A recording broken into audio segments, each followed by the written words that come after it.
The effects of climate change are closer than you might think. Standing in Limehouse in East London is St Anne's Church designed by Hawksmoor. He was a student of the great Christopher Wren who designed St Paul's Cathedral. It was consecrated in 1730 when carbon dioxide in the atmosphere was less than 70% of what it is now. A growing body of evidence points to heavier rain showers as an effect of climate change in Britain. This has caused all sorts of problems for building surveyors and conservationists like Rufus Frampton. Since 1730, there have been some incredible changes that have taken place at St Anne's. We now have this enormous amount of water coming all at once in flash floods, which have been more prevalent. Several weeks ago, we had forecasted a flood of this description, and myself and a lead worker were waiting to be able to actually physically monitor what was occurring. As we lifted the hatch and looked to the area of the gutter, in the midst of this flood, the gutter was actually filling up like a bath. I stepped out into the gutter and the water came up to my ankles and was rising as high as the flashing line, which would be the point where it overflows into the building. That's been overflowing since 1960. They've never got to grips with it. Yeah. They've never really found out why it's happening. And I don't think anybody has thought, well, actually, maybe there's too much water for us to get rid of, even if everything is working fine. I don't think anybody's even kind of thought that that could be a possibility. I hadn't. It was only when I was looking at the balance of it working and thinking in terms of flow and experiment that I began to wonder if it actually had the capacity. And then I just took the measurements and saw, according to the flow rate and climate that we are now, it can no longer manage. But it will be interesting to see all the recordings from the Met, for the climate. These storms have been happening, these very high flood storms have been happening at more or less the same time each year.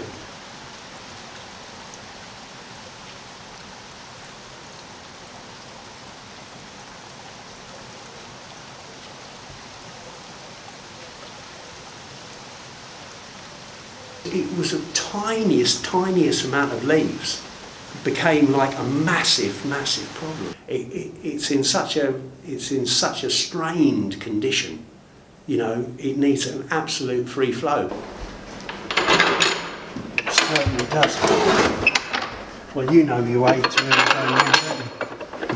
having carried out the monitoring on 3 churches has just been so fantastic, because we've realised it's not just St Anne's, it's St George's, and it's Christchurch Spitalfields, all built at exactly the same time, and they're all suffering from exactly the same problem, and it's all climate driven.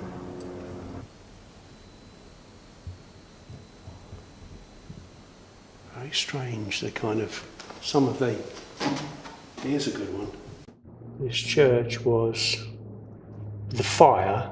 Was it destroyed by fire? Yeah, was destroyed by fire in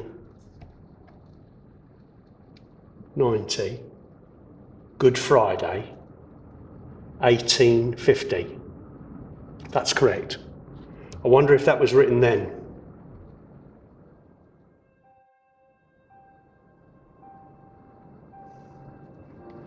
I wonder if that was written then.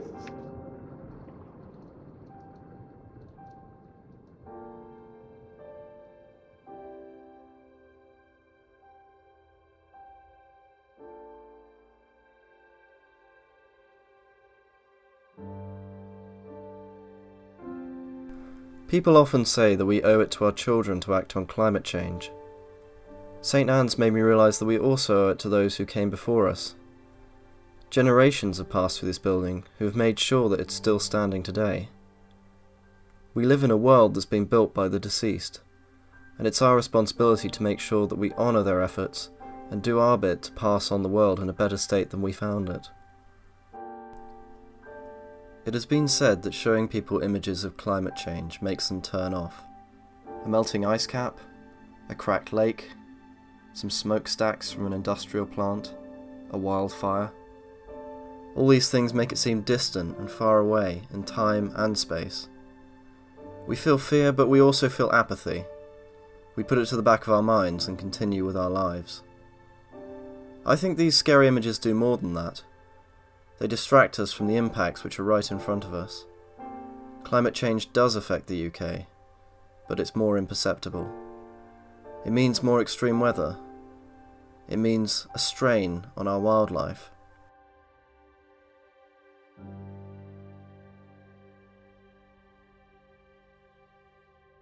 It means that beautiful buildings left by our ancestors are no longer residing in a climate for which they were once built.